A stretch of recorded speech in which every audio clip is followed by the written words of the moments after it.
Hello students, how is everyone? Everyone is fine. We have completed a cell chapter. We all are happy कि yes एक chapter complete हुआ, क्योंकि जब chapter complete होता है ना तो मन को अच्छा लगता है कि yes we have completed one chapter. उसको रिवाइज लेकिन करते रहना है, इतना बहुत ज़्यादा खुशी नहीं होनी चाहिए, रिवाइज भी करते रहना चाहिए। कोई जो भी चैप्टर आपने प्रीवियस पढ़ चुके हो, जो भी कंप्लीट कर चुके हो, ठीक है, तो टारगेट बना लो कि आज हमें इस लेसन का ये टॉपिक पढ़ना है, प्रीवियस टॉपिक, ज़्यादा नहीं, मतलब 15-20 मिनट आधे घंटे। तो उससे क्या होगा ना, पीछे का जो टॉपिक्स है ना वो रिवाइज होते रहेंगे। क्योंकि अगर आपने केवल आगे की तरफ ध्यान दिया और पीछे को भूलते चले गए तो बाद में जब आपके पास एग्ज़ाम आएगा ना तो बहुत प्रॉब्लम होती है, क्योंकि उस टाइम आप रिवाइज़ नहीं कर सकते। ठीक, तो जो प्रीवियस लेसन्स हैं उनको भी रिवाइज़ करते रहिए, उन टॉपिक्स को भी पढ़ते रहिए। और नेक्स्ट चैप्टर अब हम लोग स्टार्ट करते हैं, दैट इज़ सेल डिवीज़न। आपके एनसीईआरटी में मैं एक चैप्टर स्किप कर रहा हूँ अभी, वो सेल डिवीज़न के बाद पढ़ेंगे। क्योंकि देखो अभी आपने सेल के बारे में पढ़ा है, ठीक है, अभी एकदम फ्रेश हो आप, उसमें आप क्रोमोसोम समझ गए हो, क्रोमेटिन समझ गए हो, थ्रेड समझ गए हो, ठीक है। उसके बाद बहुत सारी चीज़ें जो सेल्स के पार्ट हैं, सेंट्रियोल समझ गए हो, तो उससे ईजी होगा कनेक्ट करना मेरे लिए। इसीलिए मैंने सेल के बाद तुरंत मैं क्या पढ़ाने जा रहा हूँ, सेल डिवीज़न। ठीक, तो सेल डिवीज़न के कंप्लीट करने के बाद हम लोग बायोमोलिक्यूल पढ़ेंगे। आज का जो ये सेशन है ये केवल इंट्रोडक्टरी सेशन है इस सेल डिवीज़न का। आज मैं आपको केवल बता दूंगा कि इस चैप्टर में हम लोग कैसे क्या पढ़ेंगे और आपको क्या चाहिए होगा मेरे जब आप सेशन को अटेंड करोगे। ठीक है, तो सबसे पहले रिक्वायरमेंट नोट कर लो कि आपको क्या चाहिए होगा। सबसे पहली रिक्वायरमेंट है एनर्जी, आपके अंदर एनर्जी होनी चाहिए। दूसरा एंथुजियाज़म होना चाहिए। और तीसरा आपके पास एक रस्सी होनी चाहिए, और वो जो प्लास्टिक वाली रस्सी नहीं आती, आप अपने घर पे पूछोगे तो प्लास्टिक की रस्सी आती है, वो एक नहीं जो एक ऐसी आती है, एक आती है जो ऐसे ऐसे घूमी होती है, एक दूसरे के ऊपर ऐसे रोल होती है। उसको अगर 2-3 कलर की मिल जाए, बहुत ज़्यादा नहीं चाहिए आपको, बस थोड़ी थोड़ी चाहिए।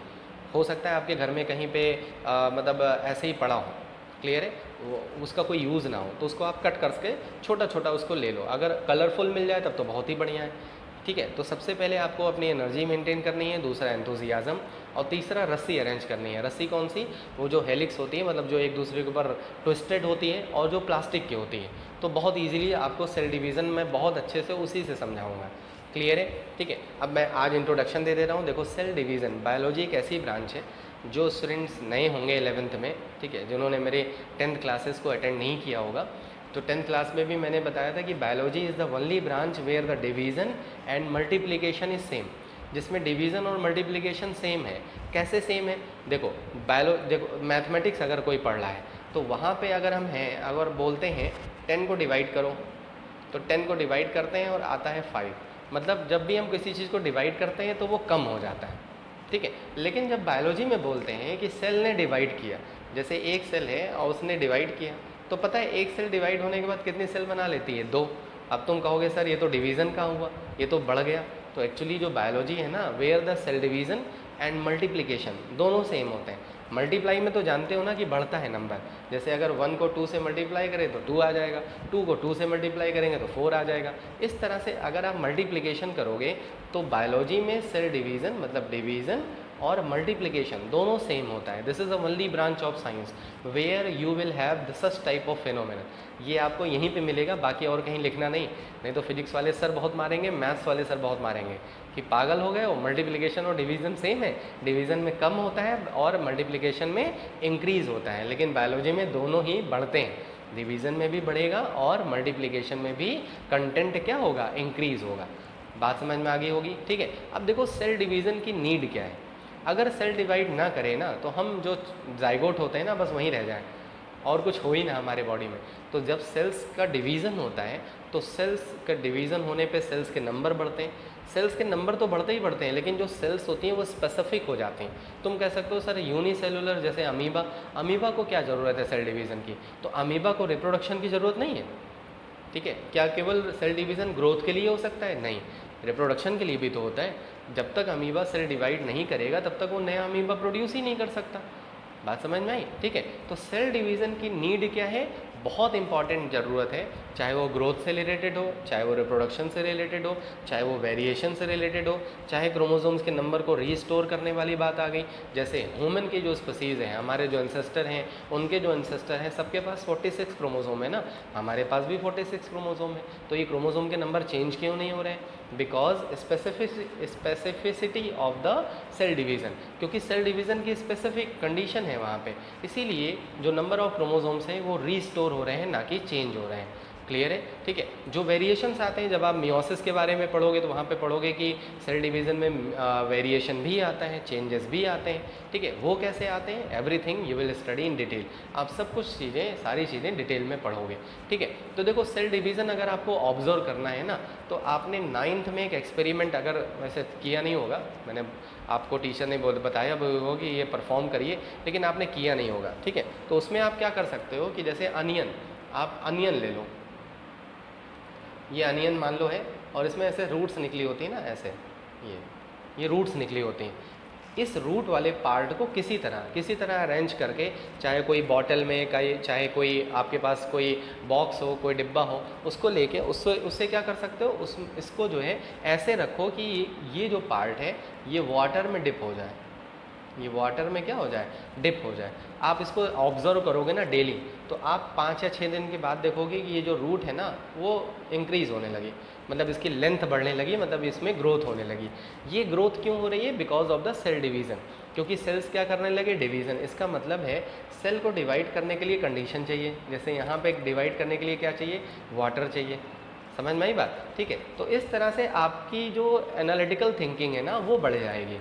केवल टॉपिक को पढ़ लेना, मैं स्लाइड लगा दूँ फटाफट पढ़ लो, उससे मतलब नहीं है। आप किस तरह से टॉपिक को अपने रियल लाइफ से, अपने लाइफ से, अपने जो लाइफ स्किल है उससे कनेक्ट कैसे कर रहे हो, ये बहुत इंपॉर्टेंट होता है। किसी भी सब्जेक्ट को अपने लाइफ स्किल से कनेक्ट करना बहुत इंपॉर्टेंट होता है। उससे क्या होता है कि हम जो है, हमारी जो एनालिटिकल थिंकिंग है ना, जो क्रिटिकल थिंकिंग है, वो इंक्रीज़ हो जाती है। समझ में आई बात? ठीक है, और केवल अगर आपने पढ़ लिया तो कोई थिंकिंग डेवलप नहीं होती, केवल रोटिंग होती है, बस केवल सब्जेक्ट को रटना हो जाता है। ठीक, तो इस तरह से मैंने जैसे एक्टिविटी बताई तो आप करके देखोगे, आज से ही स्टार्ट करोगे। ठीक है, और जैसे मैंने बताया कि रस्सी अरेंज करोगे, उसके हेल्प से मैं आपको सेल डिवीज़न बहुत अच्छे से समझा दूंगा, आपको कभी कोई प्रॉब्लम आएगी ही नहीं। और ये प्रोसेस वाला चैप्टर है तो जल्दी कंप्लीट होगा, ये प्रोसेस जो है वो कंप्लीट तो जल्दी होगा। ठीक है, लेकिन आपको समझने में थोड़ा सा टाइम लगेगा। तो क्लियर हो गया कि सेल डिवीज़न है क्या। आप देखो, कोई भी बड़ा काम करने से पहले तैयारी बहुत ज़्यादा होती है। अगर आपने देखा होगा अपने स्कूल्स में, अपने कॉलेजेस में, जहाँ पे भी आप पढ़ते हो, ठीक है, तो वहाँ पे क्या है, एनुअल फंक्शन होता है। एनुअल फंक्शन का एग्जांपल ले रहा हूँ। एनुअल फंक्शन आई थिंक बहुत मैक्सिमम अगर होता होगा तो 2 आवर या 2 आवर 30 मिनट्स का होता होगा। कितने टाइम का? Only 2 hour 30 minutes. लेकिन उसकी प्रिपरेशन कब से चलती है? बहुत पहले से चलती है। तो आप ये समझ सकते हो कि कोई भी अगर बड़ा टास्क होने जा रहा है, वो भले ही अलग बात है कि बड़े टास्क होने में बहुत कम टाइम लगता है। जैसे मैरिज, अगर किसी की शादी है तो आजकल देख रहे हो शादियां होने लगी हैं। ठीक है, नेक्स्ट मंथ में और शादियां होने लगेंगी। ठीक है, कुछ गवर्नमेंट ने अलाउ कर दिया है कुछ लोगों को कॉन्ग्रीगेशन के लिए। ठीक है, तो वहाँ पे क्या है कि आपने देखा होगा कि शादी तो एक दिन में हो जाती है, लेकिन उसकी प्रिपरेशन पता लगा कुछ लोग 1 महीने से कर रहे हैं, कुछ लोग 1 साल से कर रहे हैं। समझ में आई बात? ऐसे ही सेल डिवीज़न, सेल डिवाइड करने में, जो सेल बस डिवाइड कर जाती है उसमें तो कम टाइम लगता है। जैसे अगर आप यहाँ देखो, यहाँ से लेके यहाँ तक इसमें टाइम कम लगता है, लेकिन इसकी प्रिपरेशन में टाइम ज़्यादा लगता है। समझ में आई बात? तो जब हम लोग सेल साइकिल पढ़ेंगे तो ये पढ़ेंगे कि सबसे पहले सेल अपने आप को प्रिपेयर करती है फॉर द सेल डिवीज़न के लिए। और याद रखना ये चैप्टर बहुत इंपॉर्टेंट है। इस बार इस चैप्टर से लगभग 4 क्वेश्चंस नीट एग्ज़ाम में आए थे। ठीक है, नीट एग्ज़ाम में ऐसे 4 क्वेश्चंस आए थे इस चैप्टर से। तो जब आप पढ़ते रहोगे तो आपको कोई और एनसीईआरटी ज़रूर, मैंने बोल रखा है पहले ही कि आप एनसीईआरटी से ही अडेयर रहिए। ठीक है, तो ये हो गया थोड़ा सा इंट्रोडक्शन सेल डिवीज़न का कि सेल डिवीज़न क्या होता है। जैसे कोई एक सेल है, मान लो ये एक सेल है, अब ये डिवाइड कर रही है। अब ये डिवाइड क्यों कर रही है, इसका भी आप क्वेश्चन पूछ सकते हो, सर ये डिवाइड क्यों करती है। देखो, कोई भी चीज़ जब मैच्योर हो जाती है, उसका जो प्रोटोप्लाज्म है, जो न्यूक्लियस है, जब वो मैच्योर हो गया तो उसका एक स्पेसिफिक फीचर होता है कि वो क्या करेगा, डिवाइड करेगा। मतलब उसके क्रोमोसोम्स के नंबर अगर बढ़ गए, ठीक है, जैसे अगर आपके पास पैसा बढ़ गया तो आप पैसे को क्या कर लेते हो, बांट लेते हो। उसको डिस्ट्रीब्यूट कर लेते हो। सेम एज यहाँ पे भी है। तो न्यूक्लियस बड़ा ईमानदार है, बहुत ऑनेस्ट है। जैसे ही उसके पास क्रोमोसोम्स के नंबर बढ़ते हैं, वो कहता है यार हम सारे क्रोमोसोम्स अपने पास क्यों रखें, हम इसकी और कोड भी डिस्ट्रीब्यूट कर दें। तो एक्चुअली जिसको डिस्ट्रीब्यूट करता है वो एक नया सेल बना लेता है। जिसको आपने पैसा शेयर कर दिया उसने भी एक नया बिजनेस स्टार्ट कर दिया, इंडिपेंडेंट हो गया। समझ में आई बात। वैसे ही सेल भी, वैसे ही न्यूक्लियस भी करता है। तो न्यूक्लियस क्या करता है, जब उसके अंदर क्रोमोसोम्स के कंटेंट बढ़ जाते हैं, इंक्रीज हो जाते हैं, तो वो क्या ये नहीं कहता कि अरे यार बढ़ गया अब हम किसी को देंगे नहीं, ऐसा नहीं होता। तो वो क्या करता है, सेल को मतलब उस कंटेंट को क्या कर लेता है, डिस्ट्रीब्यूट कर देता है। और जब उस कंटेंट को डिस्ट्रीब्यूट करता है तो उसी कंटेंट की वजह से, ठीक है, because of that content a new cell is form, एक नई सेल बन जाती है। और उसी प्रोसेस को क्या बुलाते हैं, सेल डिवीज़न। तो आई थिंक इस शॉर्ट सेशन में आपको थोड़ा सा सेल डिवीज़न के बारे में समझ में आ गया होगा, क्योंकि मैंने अभी जस्ट एक चैप्टर कंप्लीट किया है, इसीलिए I am just giving you time.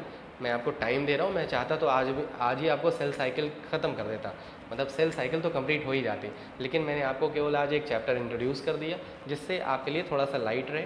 धीरे धीरे आगे बढ़ेंगे ना, ठीक है। अचानक अगर आपको कोई कहे दे कि जाओ 1000 सीढ़ी चढ़ो तुरंत, तो आपको थोड़ा सा दिक्कत होगी। लेकिन अगर आपको कोई 20 सीढ़ी, फिर बोला 10, फिर और 10, फिर और 10, तो वो पता नहीं लगता। आप पता नहीं कब 1000 सीढ़ी चढ़ जाओगे, आपको पता ही नहीं लगेगा। जैसे एग्ज़ाम की प्रिपरेशन, जो पहले से ही थोड़ा थोड़ा प्रिपेयर कर रहे हैं उनको कोई प्रॉब्लम नहीं होगी, लेकिन जो वन नाइट शो खेलेंगे, सोचेंगे एक नाइट में ही सब कुछ तैयार कर दें, वो तो गए, ठीक है, उनका कुछ नहीं हो सकता। क्लियर है। तो I am completing this session and please press the like button पर जरूर प्रेस करना। अब ये मत सोचना कि आज का सेशन तो शॉर्ट था लेकिन इफेक्टिव था, ठीक है। अगर इफेक्टिव था तो लाइक बटन पर जरूर प्रेस करना। Stay at your home, stay fit, stay healthy. जय हिंद, जय Bharat, love you, good bye.